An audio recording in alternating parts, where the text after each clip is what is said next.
Good morning, everyone. I'd like to call to order this Monday study session of the Pierce County Council. It is Monday, October 7th, 2024. If we're not getting ahead of ourselves. The time is 11:07 a.m. All members are present except for Councilmembers Denson, Herrera, and Morel. All are excused. We're at item number 2, review of the Tuesday, October 8th, 2024 council meeting agenda. Ms. Long. All right, thank you. This is your meeting agenda for tomorrow's regular meeting. It is agenda.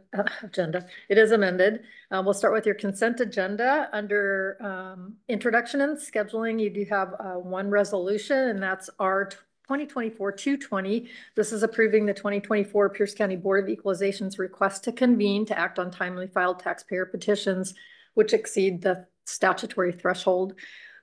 This is for referral to rules, and you'll be setting the date for final council action for October 22nd. Under final action on your consent, you have a couple of resolutions. First is our 2024-218. This is confirming the appointment of one new member to the Pierce County Conservation Features and Open Space Citizens Advisory Board.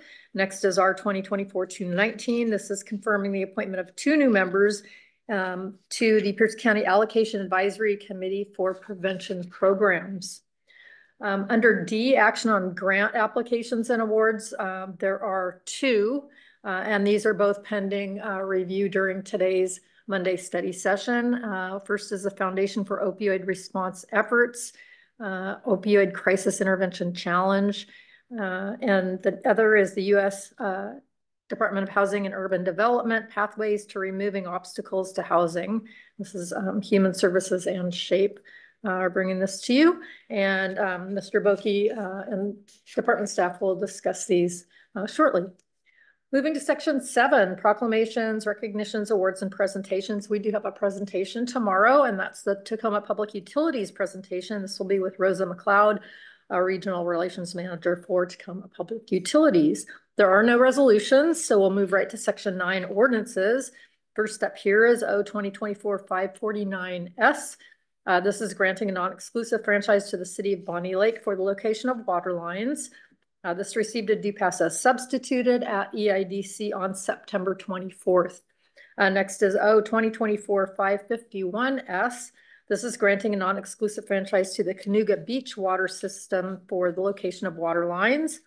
And this received a due pass as substituted recommendation at EIDC on September 24th as well. And those are your agenda items for tomorrow afternoon's regular council meeting.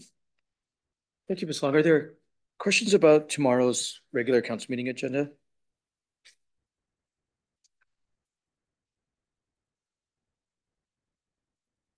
I'm not seeing any. Mr. Dominique, there's someone ending in 643 in the Zoom room attendee. I believe that is Councilmember Herrera. Would you mind moving them over, please?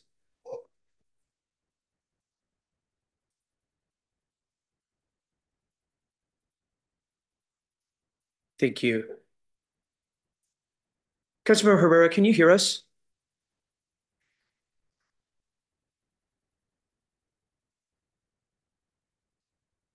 He may not be able to unmute to talk if he's yeah, I just want to make sure he driving. Can. Okay. I'm told that's and we will deal with it as we can.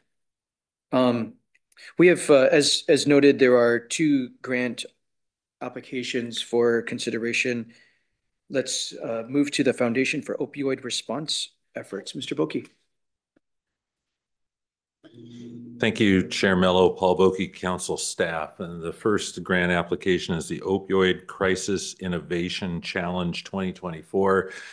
This is from the Foundation for Opioid Response Efforts. And I do, to kind of set the table here, this is not a government to government grant. This is actually from a foundation, the Foundation for Opioid Response Efforts, or FOR, was founded in 2018 as a private 501c3 national grant-making foundation focused on addressing the nation's opioid crisis.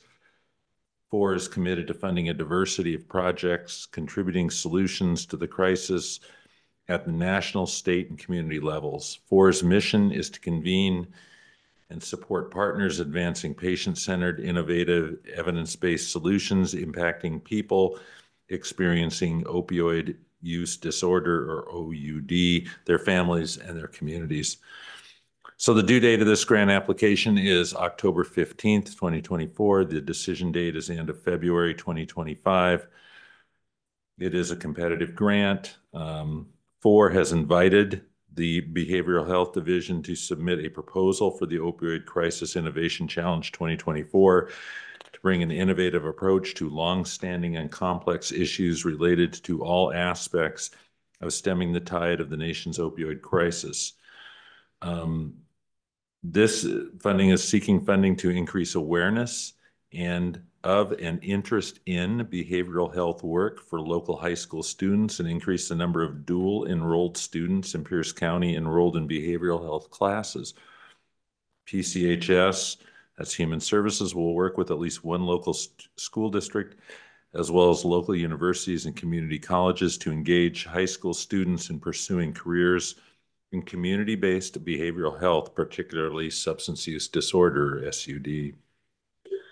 The grant request is for $450,000. It will be a 2-year grant running from July of 2025 to the end of June 2027.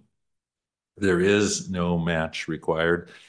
And Ms. Trish Crocker is here in person to answer your questions. Thank you. Ms. Crocker, what do you have to add on behalf of the department?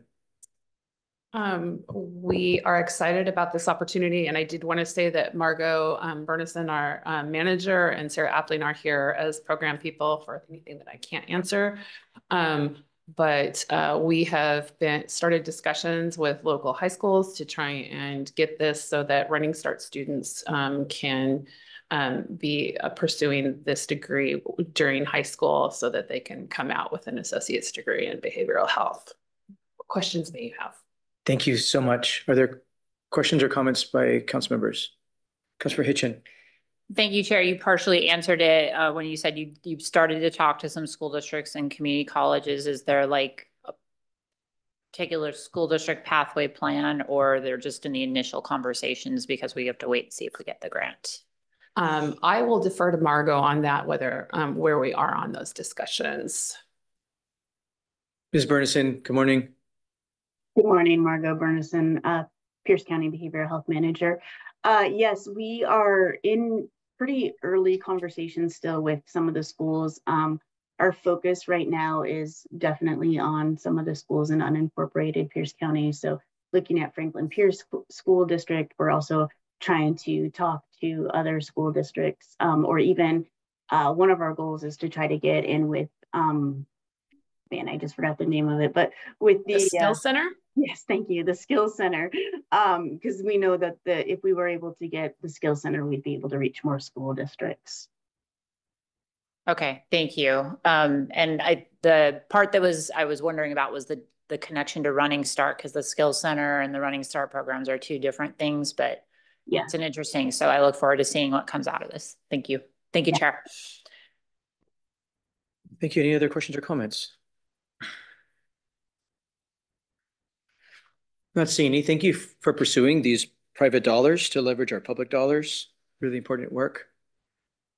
This grant request will be on our agenda tomorrow for authorization on the consent agenda. Mr. Pokey, we have one with the United States Department of Housing and Urban Development. Thank you. This also comes from Human Services. The grant name is Pathways to Removing Obstacles to Housing. It is from the U.S. Department of Housing and Urban Development, also more commonly known as HUD. The grant application is due on October 15th. The decision date is anticipated on or around February 10th, 2025. It is a competitive grant. HUD will provide pro-housing grants to identify and remove barriers to affordable housing production and preservation.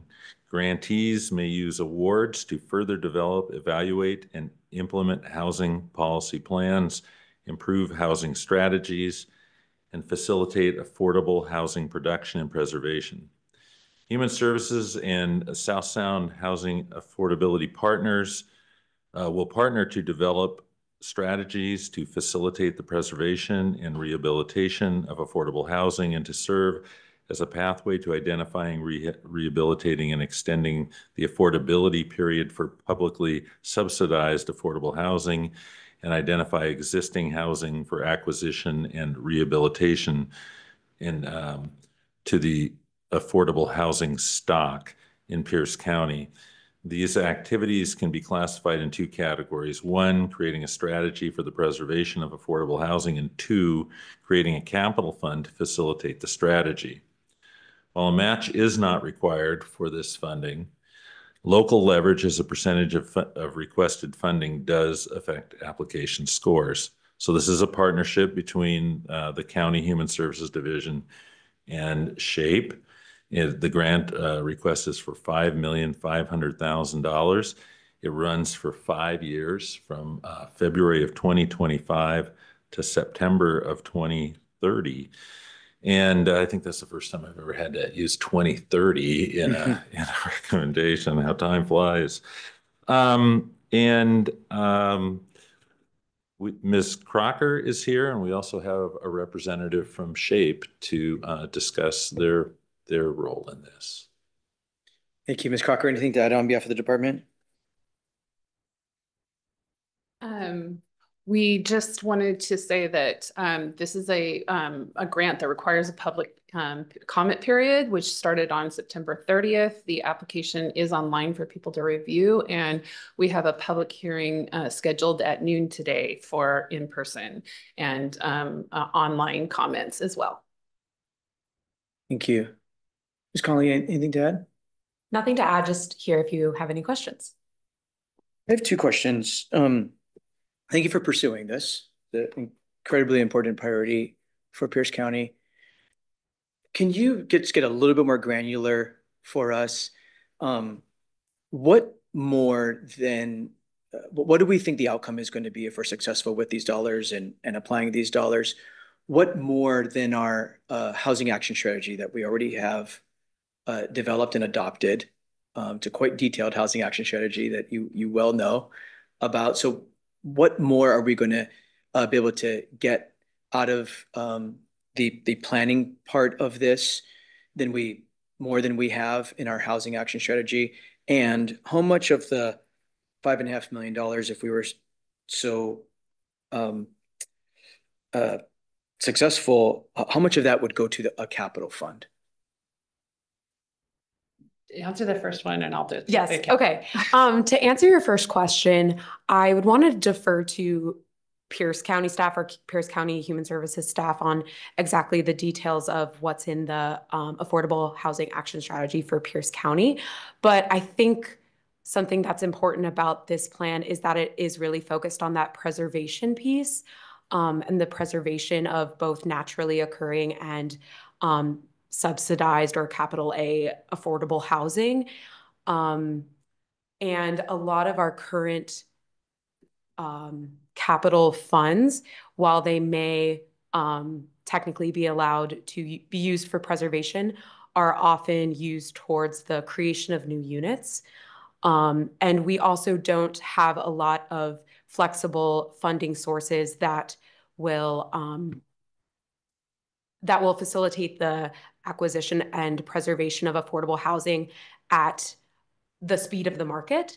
So those are some of the things that this capital fund could help with. But I would need to get back to you a little bit on how a new strategy would pair with our current affordable housing strategy. And for the budget part, 5 million of this is intended to go towards the capital fund, with 250,000 of it going for the building the strategy to help do this. And then the rest is for staff and administrative time. Thank you for answering those questions. For those listening, Ms. Conley, could you just share a little bit more about examples of what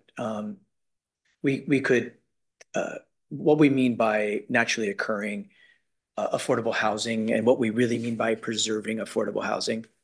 Sure. So so naturally occurring affordable housing is housing that does not receive any public or private subsidy to make sure that it is affordable to people earning under a certain amount of income, but it is naturally affordable based on perhaps its age or the size of the units. Something about it makes it more naturally have lower rents or lower mortgage costs. So the preservation of naturally occurring affordable housing the most common circumstance would probably be like a multifamily building that goes up for sale, and having an affordable housing provider acquire those units and then using funding to rehabilitate them and make sure that they are affordable long-term, and that prevents, a different developer from acquiring them and then renting them out at market rate, which is higher than those affordable rents. So that's one example. Another example of the preservation of existing affordable housing would look like if there is a building with an expiring affordability period. Let's say that a developer needs to have the units affordable for 30 years and that 30-year mark is coming up. Preservation of that housing would look like ensuring that that affordability period is extended. And then finally, there's preservation and there's rehabilitation, which is also included in this grant. And rehabilitation is providing funding for affordable housing to make sure that deferred maintenance or critical repairs are able to be made so that people living in affordable housing are living in safe housing. And would Pierce County Human Services be managing this, or would South Sound Housing Affordability Partners be managing this? Human Services, and we would be there as a partner and to make sure that our jurisdictions are well represented in the creation of the plan and the creation of the capital fund. Thank you. Other questions by other members? Councilmember Hitchin. Thank you, Chair, and thank you for the level of detail on kind of what you're thinking about. My question was about the admin and other staff costs in the plan. It identified, I think, $1.1 million, but what I just heard says not the plan, but can you just clarify? So this form was filled out in mid-September before the budget was finalized. And so I put in the amount that was allowable under this grant from HUD rather than the amount, but our current budget has it closer to about $450,000 for both the consultant fee and staff and administrative costs. Okay, thank you. I just appreciate it. It's a lot of money and I would love most of it to go to actually the work of it. So thank you. Thank you, Chair. Thank you. Councilmember Cruver. Thank you, Chair. There's a lot to wrap around with this because that's a lot of money that I didn't know the federal government had to give out. So I'm real interested in, what the repercussions are of this, in that I'm understanding, I've heard that a lot of the housing stock now that is being built is, I've heard 65 to 80% rental versus ownership. And when you brought up the question on the preservation, something that I wanted to have clarified, you say it's not subsidized, yet when an affordable housing comes available, that someone who is a housing supplier acquires it for low income. So that would still be subsidized though, wouldn't it? So really. Yes. Sorry, to clarify, when I'm talking about preservation or when I'm talking about naturally occurring affordable housing, that was the kind of housing that I meant is not subsidized, but in preserving that would involve using some funding sources to make sure that it is affordable for the long term. So I'll use the word affordable, maybe not subsidized, but the naturally occurring is not technically affordable in terms of there are no like government or private subsidies. Does that answer your question? Kind of. It's very complicated. And will there be any kind of a tracker on what the cost is to the taxpayers? Because there is a transfer of the subsidies that are put onto other properties. Well, and if a lot of the properties that are out there are being purchased for this purpose, it means less affordable housing to folks who are not qualified for affordable housing.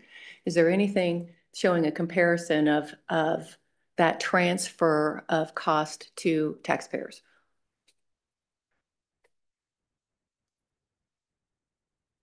I don't know if, let me get back to you on that. Yeah.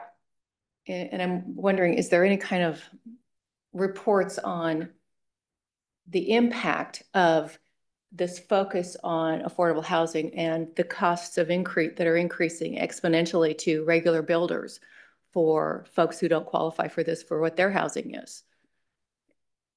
And does that question make sense? Because I'm like, Can you clarify exactly what you're asking? if I'm going to go out and purchase a home, everything I'm looking at is going to be actually probably above my qualifications versus if I qualify for something, there seems to be a lot more availability that is coming upon the market because of so many programs for subsidized housing or low income or all of these different things together. Sure. So let me see if I can answer your question. Or I think that it is expensive to build both market rate and affordable housing. And so there are kind of strategies that can be used in order to bring down the costs of both. Although that's not being taken or addressed in this strategy specifically, but through the comprehensive plan development process and the affordable housing strategy that Chair Mello mentioned, those kinds of things are being addressed in other plans. Because a case in point, when I just ran into a friend who had a brother that just recently put a home up for sale in California because he was renting it out and the water heater failed. And it was like $6,000 to replace a water heater because of the regulations that are in California. Whereas someone, like me would not qualify for assistance for that $6,000 versus someone in another house may qualify for that. So I'm kind of looking at the balance of fairness. Will any of these dollars be used for those kinds of things as well? Or can you elaborate on any of the particulars that comes with this grant? I would need to double check the grant and what I believe from what I remember that these dollars will be used for preservation and rehabilitation of that affordable housing for people who qualify for it. There are some other programs at the county, such as minor home repair, and there are other programs that support people with those kinds of critical home repairs, although they are also income qualified programs. Yeah. I would add that the cost to preserve units for affordability is much less expensive for the taxpayers than to build the subsidized housing. And so that is saving the taxpayers money by going this route rather than, so not that we're not going to necessarily build with our other dollars, but this is a more cost-effective way if there's existing properties to per unit to do preservation versus new construction. Okay, thank you. Thank you, Chair. Thank you. I would just add the Inflation Reduction Act, as passed by Congress, and the Climate Commitment Act, as passed by the state legislature, has a tremendous amount of incentives for folks of all income levels, including Like us. folks who make who make the average median income or more. The Inflation Reduction Act and Climate Commitment Act have rebates of all kinds to help folks at all income levels to support the upgrades of water heaters and heat pumps and weatherization and all kinds of things to reduce energy costs and reduce folks' bills. So if folks are looking for that, I really encourage folks to check out. There are some new online tools that make it really easy to navigate what you're eligible for. There's a tremendous amount of tax incentives and rebates to help folks make their appliances more affordable and their energy costs more affordable. Thank you for being with us. Thanks for your work on that grant and bringing new dollars, hopefully, if successful, bringing some new dollars. You're working hard to try to do that, so thank you. We're at item number 3, review of committee agendas for the week. Ms. Long. All right, thank you. So this afternoon at 1:30, you do have a CDEC committee meeting. There is one proposal and one briefing on that agenda. The proposal is O-2024-553, and this is the critical areas ordinance. This does have a November 12th final hearing date, And there are 4 amendments to this that Mr. Kruger will speak to you about shortly. And the other item on the agenda is a briefing on the 2024 Comprehensive Plan Periodic Update. That will be with Lauren Flemister from Planning and Public Works. Tomorrow, Tuesday, October 8th, beginning at 9:30, you have an Economic and Infrastructure Development Committee meeting. There are a couple of proposals on this agenda for consideration. First up is our 2024-211, and this is approving the 2025 Spanaway Lake Management District Annual Work Plan. This has an October 22nd final action date. Next is 2024-554. This is adopting the TIP and the 14-year ferry program. This has a November 26th final hearing date. And there are there's one presentation on the agenda. It's the Airports Administration Update. That will be with Planning Public Works staff. At noon tomorrow is your regular Tuesday study session. In addition to your usual agenda items, under Chair's Topics, you have employee years of service recognition. And then you also have one executive session is listed there under 110(1)I, and then my understanding is we're gonna roll the today's executive session over to there. So we'll add that because it does have a different citation. At 3 p.m. is your regular council meeting.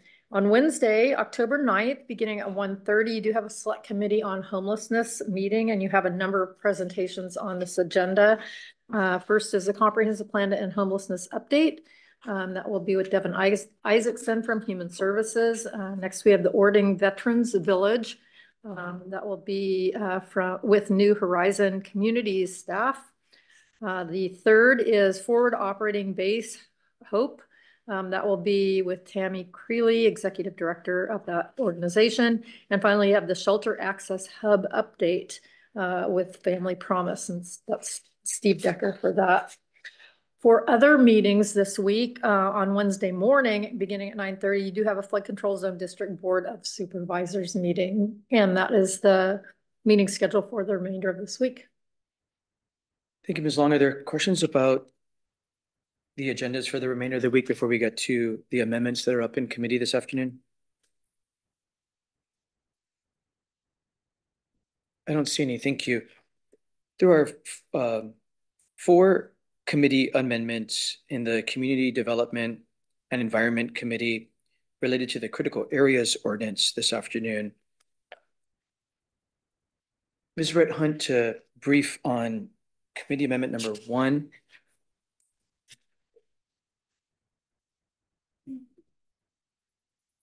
Good morning. I'm Erica Rhett Hunt, council staff. Amendment 1 to Ordinance 2024-553 would restore code provisions that address critical areas within shoreline jurisdiction. The amendment doesn't create new standards, but it does do 2 things. The first thing is that it reinstates language related to shorelines that was proposed for removal by the department on the basis that they would be addressing such topics in a limited amendment that addresses critical areas in the shoreline. The second thing is that it adds language that points to 18S, which is the title related to the Shoreline Master Program policies and regulations. So it adds language that points there for areas within shoreline jurisdiction on subjects that are addressed in critical areas, but are also subject to SMP rules and guidelines. So for example, issues related to things such as docks or erosion prevention, they have additional considerations in shoreline jurisdiction. So where those types of rules are addressed in critical areas through amendments or added language is added pointing to 18S, basically that says, if it's in shoreline jurisdiction, look there too, there may be some additional standards. So to be clear, if this amendment is incorporated, the critical area standards applicable to upland areas that would be adopted in this ordinance would change on the effective date of this ordinance. Likely that will be January 2025. However, critical area standards within SMP jurisdiction will remain in effect as adopted in Ordinance 2023-75 until such time that Ecology adopts or approves an updated critical areas ordinance. So I'll go through. There are a number of points. This was a lengthy amendment, so there is a number of points. I'm going to go through each of those points briefly with the opportunity for you to ask questions. So there's 24 total points. Point number 1 acknowledges that no net loss is a component of the Shoreline Management Act for areas within shoreline jurisdiction.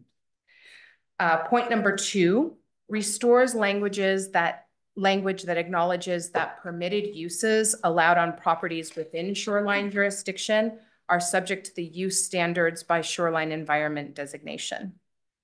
Number 3 restores language that allows an exemption for residential dwellings to have a small pathway to the shoreline through a critical area buffer. Number 4, but also number 5 and number 6 have the same effect. They acknowledge that agricultural activities and structures are subject to Title 18S if they're located within shoreline jurisdiction. Point 7 adds a requirement to show shoreline setback and buffers on a site map when submitting a permit. Point number 8 restores language that describes the habitats of local importance for areas that were in the shoreline areas. So this would include commercial and recreational shellfish areas, kelp and eelgrass beds, spawning areas for herring, smelt, and sand lace, estuaries and tidal marshes, critical marine habitat for salmon and other species. Point number 9 restores language to acknowledge intertidal areas when assessing stabilization measures for shorelines. It also acknowledges that certain types of development are subject to the standards of Title 18S if they're within shoreline jurisdiction. So this would include things like launching ramps, docks, new agricultural activities, and the expansion of impervious areas. Again, those are the types of areas where there may be additional requirements if something's within a shoreline area. Point 10 restores language related to submerged aquatic vegetation and forage fish spawning and herring holding areas. Point number 11, it removes added language that limited riparian protection area to lakes under 20 acres. And by doing so, it essentially restores language, the application of riparian protection areas to lakes over 20 acres. And the difference between lakes under 20 acres and over 20 acres is lakes that are 20 acres and above are subject to shoreline jurisdiction. So even though it removes added language, it basically is restoring the language to what it was before. Point 12 restores language that addresses marine waters designated as marine shoreline critical salmon habitat. Point 13 restores language that addresses the application of Shoreline Master Program buffers. Point 14 restores language that addresses buffer modifications, and it's buffer modifications recognizing adjacent development, lakes, and shoreline. What this section does is that it allows for buffer modifications for single-family residences built in highly developed areas that are already characterized by smaller buffers. Point 15 adds language to acknowledge that non-conforming structures in shoreline jurisdiction are subject to, potentially subject to additional requirements in Title 18S. Point 16 adds a requirement to show shoreline setback and buffers on a site map when submitting a permit.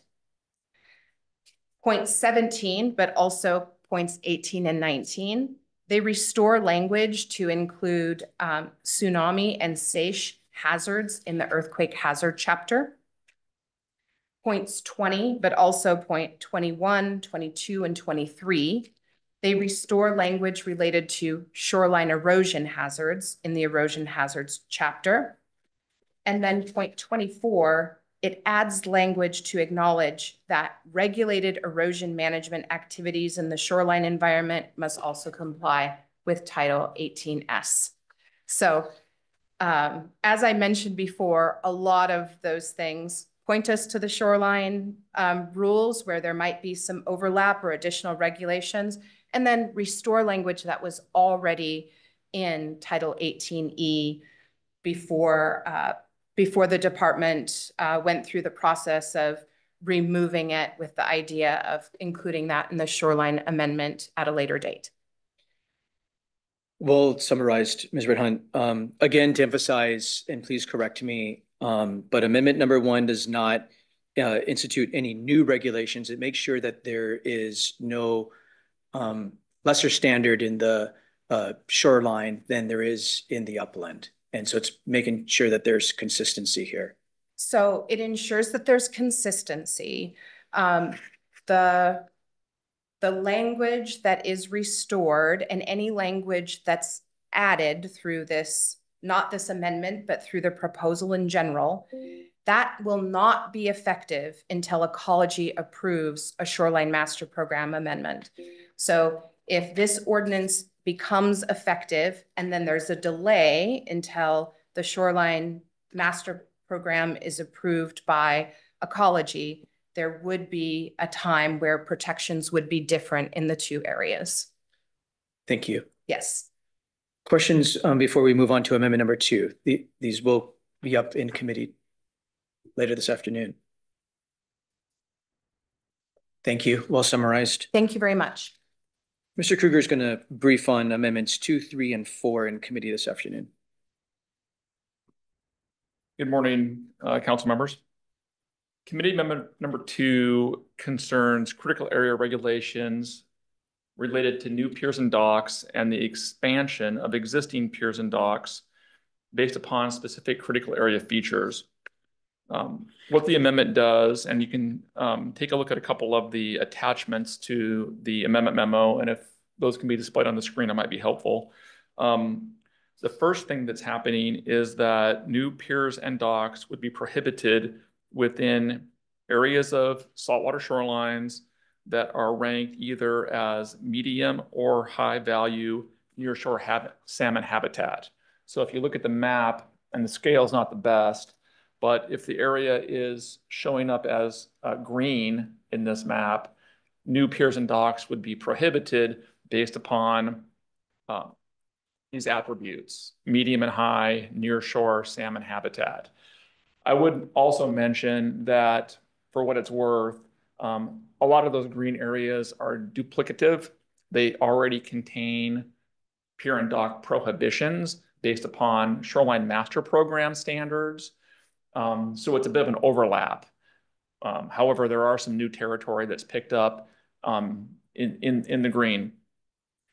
The second thing that's happening in this amendment memo is a similar prohibition to new piers and docks and expansions of existing piers and docks in areas that are commercial shellfish harvest areas as designated, approved by the Washington State Department of Health. And so the second map that you can see there shows some cross-hashed territory. Those are all areas that are designated as approved by the State Department of Health, and those areas would result in a pier and dock prohibition. So that's amendment number 2. Questions about amendment number 2? Councilmember Hitchin? Thank you, Chair. Knowing that the majority of the area doesn't have existing docks because of previous work, but if somebody did have a dock and needed to replace it, repair it, or do something, could they take one down and install another one, or they cannot if they already have a dock? They can replace, they can't expand. Okay. Replacement would require compliance with new fish-friendly features. So that's a component of our shoreline regulation. So example, any work that you do to a dock these days has to allow light to penetrate. So you use different materials than historically you might have used for a dock or a pier. Yep, we're getting rid of styrofoam in docks, which I'm Getting rid of excited. styrofoam and allowing light to penetrate through with grading and other features that are more fish friendly. Okay, thank you. Thank you, Chair. Thank you. Any other questions about Amendment 2? Amendment 3.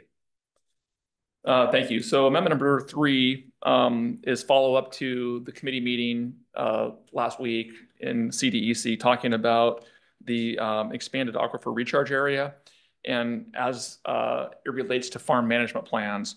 And what this amendment would do is it would eliminate the obligation for a farmer to hire an outside third-party consultant to prepare a farm management plan if they are affected by this larger aquifer recharge area, and it would allow an administrative process to address water quality issues related to expansions of farming operation, new buildings, new agricultural uses within the aquifer recharge area. And for the council members' benefits, that new aquifer recharge area basically is pretty significant chunk of the county. It runs basically from the Puyallup River on the north, following the Puyallup down towards Ording, and then crossing down towards the Michelle River, which intersects the Nisqually, and then it goes west out to JBLM. So all of that territory, kind of west of what I've described, is within this aquifer recharge area. The proposal that came up from the department required farm management plans to be prepared by potentially outside third-party consultants or critical area studies. In lieu of a farm management plan, this is a kind of a way for an owner operator to address the code requirements. Thank you. The intent here is to make this a little less onerous, easier ability for a working landowner to comply, still protect critical areas, but it be a pretty significantly less onerous way to get to the finish line. So trying to make it easier to deal with these suggested regulations coming forward by the department. Councilor Coover. Thank you, Chair. Thank you, Chair. Are these basically the WIRAs? No. We get a map that maybe outlines the areas that this is affecting for the water, I think blanking the name. Water resource. You want to see a map of the recharge areas? Yeah, so and so just real briefly, we've had in the county for years. No, I understand that. I just want to visualize. Yeah, no, right. So it's what I wanted just to convey for the body is there was a territory map that showed critical aquifer recharge areas, primarily in the kind of mid part of the county, Parkland, stretching down towards Frederickson. There's a new map, and that's what you'd like to see. And the new map is this kind of larger geography running from the Puyallup south towards the Michelle, Eatonville, and then out to JBLM. And I'll get you a copy of that. Okay. And something that comes to mind is when I see such regulations, I'm thinking, oh my gosh, our farming has just been horribly managed and we're wreaking havoc on our environment. So we have to have all these rules. What will be different? What is happening now that will be eliminated through more reporting and farm management plans and the resource? Do we know what the effect will be? Are we going to improve?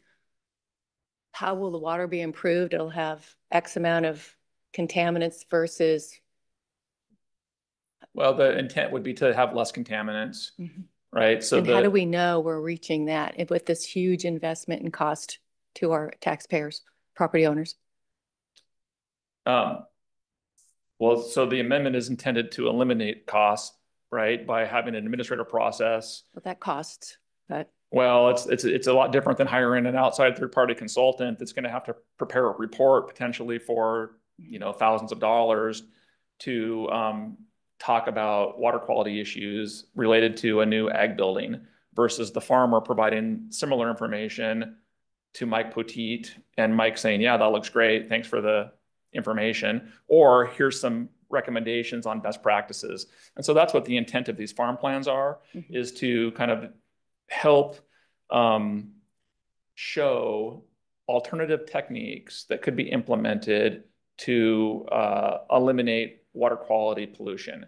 So it might have to do with simply taking care to keep animals out of streams, something like that. I thought we already did that. There's no county requirement necessarily. Yeah. Anyway, I guess does Fish and Wildlife keep the elk out too? I don't know. Anyway, thank you. Thank you, Chair. I don't know that Fish and Wildlife does that. Again, this amendment is meant to be a lot more straightforward and less onerous and less costly to support the N effort. Vice Chair Kimball. Thank you, Chair, and thank you for bringing this forward. This is something I recall we discussed in the Agricultural Committee a couple of years ago, probably at this point, because they were frustrated that they had to go out and they were hiring the outside consultants, and the most available consultants were out of King County coming down here, and they were paying a lot of money to pay someone from King County to tell them how they could use their land, and they wanted the authority to be able to write those plans themselves. With this, they can write it themselves. They don't have to go hire someone out of King County to tell them how to run their farm. They get to tell us how they're going to run their farm. That's not the point, but thank you. Well, okay. So this addresses an issue that came up in the Agricultural Committee some time ago. So I'm glad to see work that they put forward as a priority some time ago. We finally were able to get there when the right point came to be able to allow self-determination of use of the land. So thank you, Chair. Thank you. Any other questions on Amendment 3? Okay, Amendment 4. Thank you, Chair. So Amendment number 4 concerns an expanded channel migration zone map. So similar to the last kind of comment I made regarding this critical area that expands the aquifer recharge territory, there's a new kind of expanded channel migration zone map that would expand the territory regulated as a critical area near some of the larger rivers and streams. And so the amendment is several pages. I'll walk through each of the items. And some of these items are very technical, and they're just kind of cleaning up things in the code as staff ran across them, trying to address the amendment that the chair had asked for. So the first thing is one of those items. It's a non-substantive amendment. It simply is taking language that concerns the current use assessment program that's available for property owners, and it's moving that language to its own subsection. And so it's intended just to clarify in code that there's a program that's available if you're a landowner that you may want to pursue. That's item number 1. The second item is correcting a code citation. There was a kind of a Scribner's error, I guess, in the code where the citation was referring to Pierce County Code 18E 20080E, when in fact it should have been referencing F. So that's what item number 2 does. Same with item number 3. It's a correction of the citation to refer to 18E 20080F.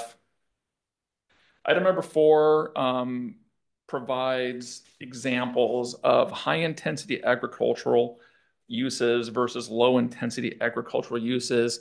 It's an example. It was language that was kind of worked out between your staff and Planning and Public Works staff to kind of summarize a distinction between those two categories of agricultural uses. Again, they're examples. And that has to do with item number 5 as well, where the level of intensity of ag uses are discussed. It's pulling that level of intensity language out of item number 5, and in the previous amendment, number 4 provides the description. So then we get to item number 6, which is really the substantive amendment here that's contained within these pages. And what this does substantively is it says that when you're within this new mapped critical area, you're in a channel migration zone, you're a farmer, your land does not contain any other critical areas. So there's no wetlands, there's no fish and wildlife habitat on the property. The farm management plan can be prepared by the property owner. You don't need to go out and hire a third-party consultant. You don't need to hire a biologist to do a report. The property owner can address the code requirements. So that's what's happening here for the channel migration zones that don't have other critical areas. So it's not exempting a property owner from doing a wetland report if there's a wetland, or from doing a fish and wildlife habitat report if there's fish and wildlife habitat. It's simply saying if you have none of those critical areas, other than the fact that you're in this new mapped territory called channel migration zone, the property owner can prepare the farm plan. So that's what's happening in item number 6. Item number 7 was a PPW request related to farm management plans that apply to all parts of the county, channel migration zones or other areas. And they ask that areas that are described as heavy use areas be dealt with through the farm management plan. And heavy use areas, as I learned, it's kind of a term of art used by the Pierce Conservation District and other professionals that work on farm plans. It's kind of like right outside the entrance to the barn, where there might be a lot of animals that are congregating. Other areas where there's heavy use going on, that's where the farm plan should concentrate its efforts. It should look at those areas where there's lots of things happening, and let's not worry about the rest of the pasture, is kind of the thinking. Item number 8 gets back to a corrected citation.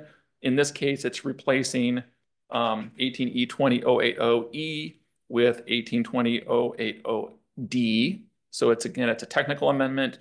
And then the last item gets back to the first item we talked about, which is creating its own subsection for the current use assessment program reference. So that is what's happening with committee amendment number 4. Happy to take any questions. Any questions about committee amendment number 4? Councilor Kruger? Thank you, Chair. Are there any maps showing the lands that this has affected? We've got maps for decades of the county. Yeah. And I'm assuming there's some knowledge of where the topography fits this code. The channel migration zone map? Yeah, there's a map of that. Yeah, if we could get that, I'd Sure. appreciate the visual. Thank you. You bet. Thank you, Chair. Thank you.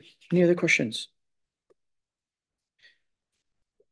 Mr. Kruger, nothing stops a property owner from working with the Conservation District to do a full-blown farm management plan or get any technical assistance if they want to. This just sort of lessens the burden if they're outside of any other critical areas, just within a channel migration zone, if they want to do it themselves and save costs and money. But they could go to the Conservation District if they wanted to for technical assistance. They could, but if you don't mind, a little commentary regarding your question. So I have talked to the Conservation District.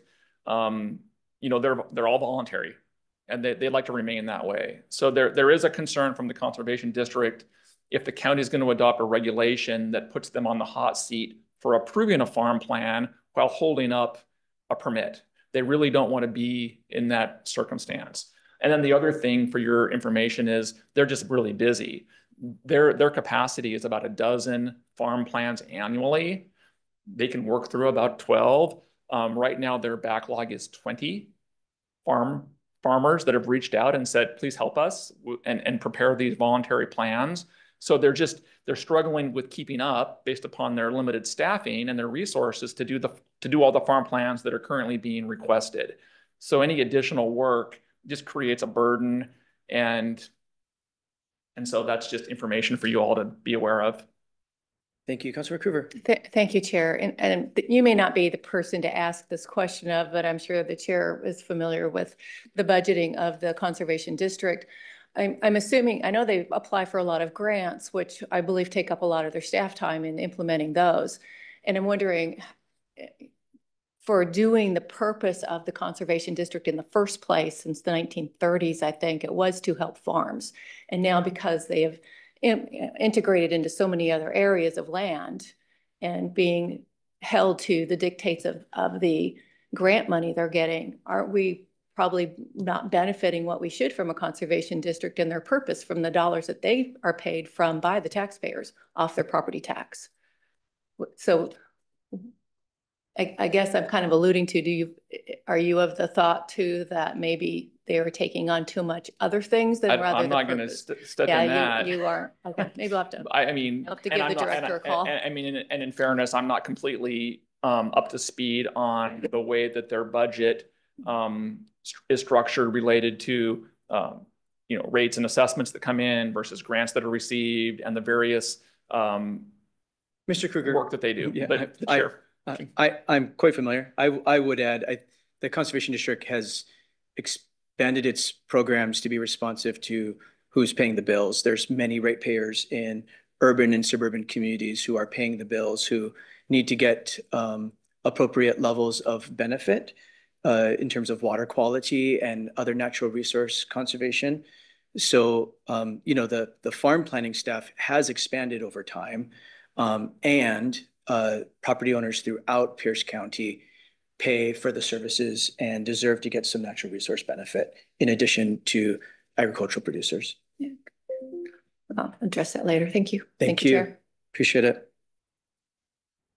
Any other questions about these amendments in committee this afternoon?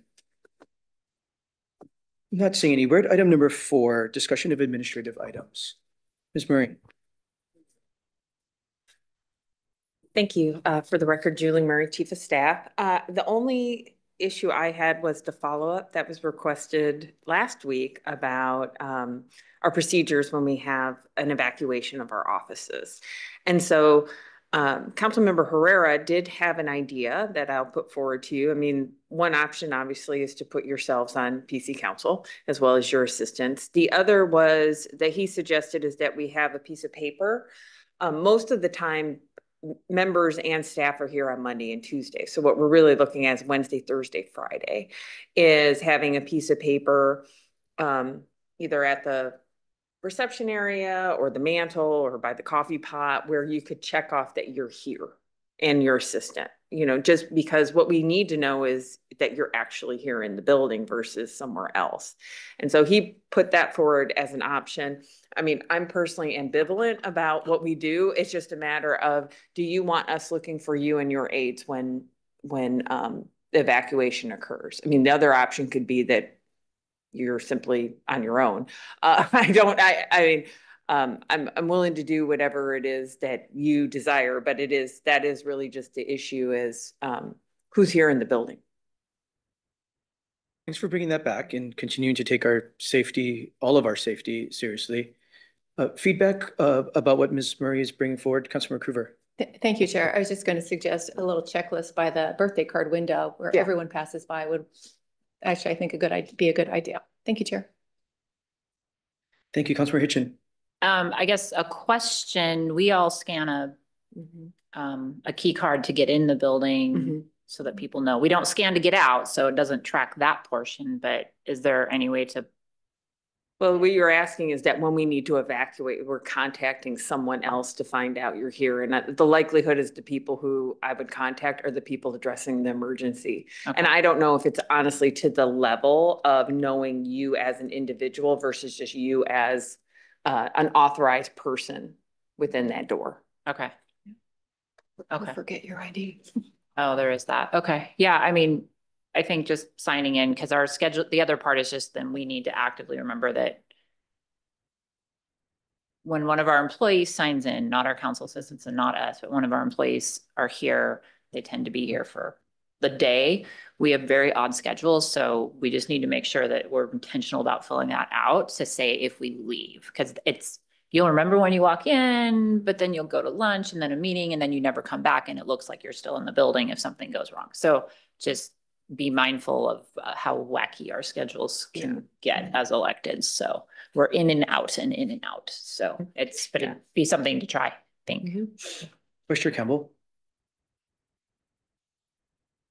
I appreciate the effort. I don't know if it's going to get to where we want to be hand signing in and out every time we go, even just go to another part of the building for an errand or anything, you know, be a lot of signing in and out, could be easily missed or forgotten, or if when we evacuate, someone forgets to grab the sheet of paper.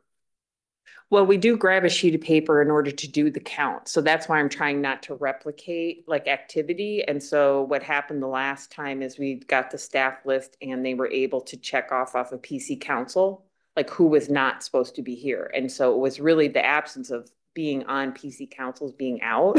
You just made the assumption you were here.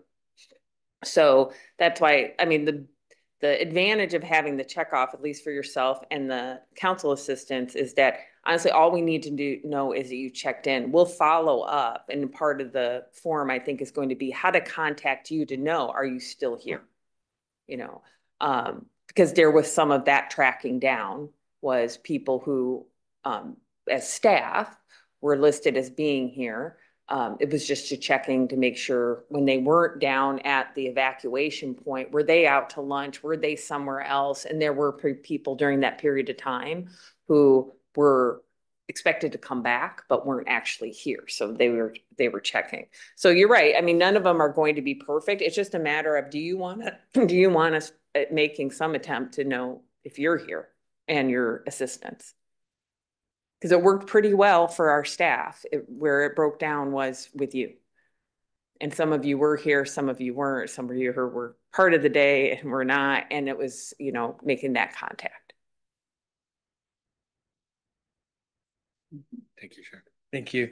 Totally acknowledge nothing's going to be perfect. It's dynamic. People are definitely out and about, running their lives. So, Ms. Murray, I think sorry to do this, but I think we need to rely on you and your best judgment.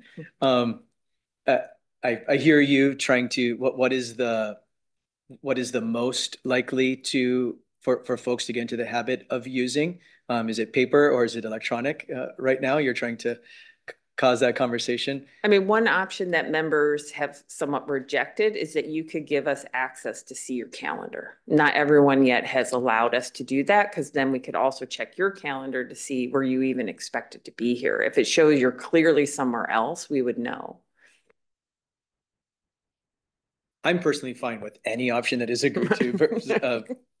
Really, I will do anything that is asked to make it simple. So I'm just trying to see what's agreeable to most. What's your gut tell you, Ms. Murray? If left to my devices, I would have the check-in system. And if you choose to walk past that, that's for your benefit. If you choose not to access it, that's fine. We will just assume in the absence of you checking yourself in that you're taking care of yourself. Let's try that for a while, see how it goes. And we'll continue to evolve. Okay, thank you. Thank you. We're at item number 5, other business. Is there any other business by council members? Not seeing any. Ms. Murray, Ms. Long, any other business for council?